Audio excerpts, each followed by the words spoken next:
How would I describe my job to my grandmother? It's a weird job.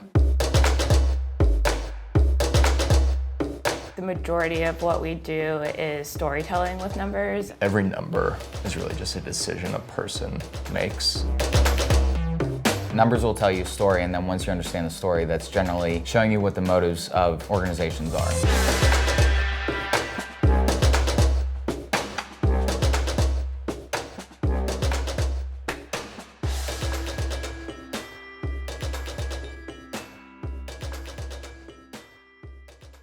I think a lot of people in companies that have FP&A or finance organizations think that the finance people don't actually care about what they do. It's just about the output, about the numbers. This is probably propagated by me as well. If someone asks me what I do, I generally say spreadsheets and PowerPoint presentations. The majority of what we do is storytelling with numbers. Looking for trends, looking for kind of the why behind what's happening, instead of just reporting on, what's exactly on the page. We actually do care about what everybody in the company is doing. We just have to figure out how the numbers match up to what they're doing and what they're going to do. Numbers will tell you a story, and then once you understand the story, that's generally showing you what the motives of organizations are. And so you can understand what departments are focused on, how they're investing, or if they're investing in the wrong areas, and you can redirect them. I think it's important to understand and get to know them.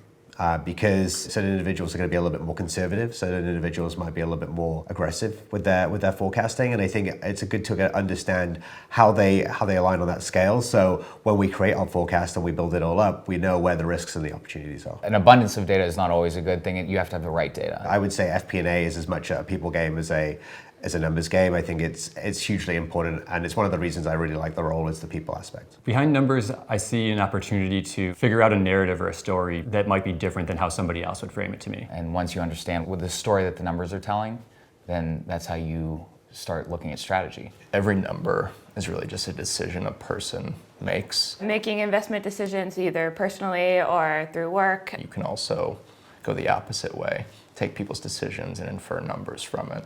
And that's really what FP&A is. I kind of fell into FP&A by accident. And I always felt that finance was something I could do, but not necessarily something that I was drawn to do. I started my career in consulting in part because I wanted to travel for my job. And I think found FP&A because it's still a way to be creative actually while using numbers. So I started investment banking, but the strategic piece was missing. After a few years in consulting, I realized that I wanted to see a process end to end instead of just snippets. In every project I was on, I became the person who crunched the numbers, found efficiencies, usually using Excel.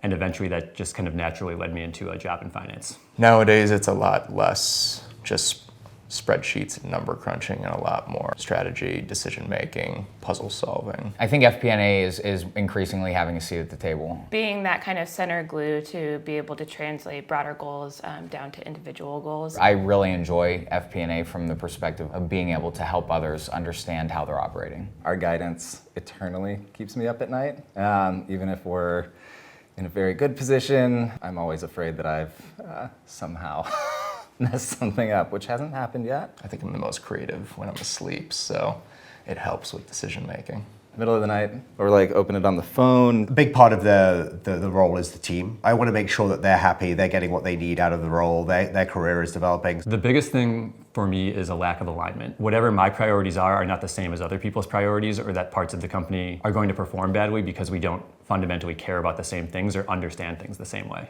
And then just generally, it's how can we better improve our processes? Because at the end of the day, we're measured and judged by how accurate the forecast is. If I did not do FP&A, I would have loved to be an artist. I think I would still be in consulting. I probably do strategy. Just trying to do new projects with new companies and new industries, searching for something that actually sticks with me. The part of arts that does apply very well to FP&A is you have to follow a process. I feel like strategy and technology is a great way to, have everything, the whole smorgasbord. You guys familiar with the term smorgasbord? How would I describe my job to my grandmother? Grandmother. I work in finance, and I basically look at how much money is coming in versus how much money's going out. And we decide what's important for the company to spend our time and money on. That I tell stories about numbers. It's a weird job.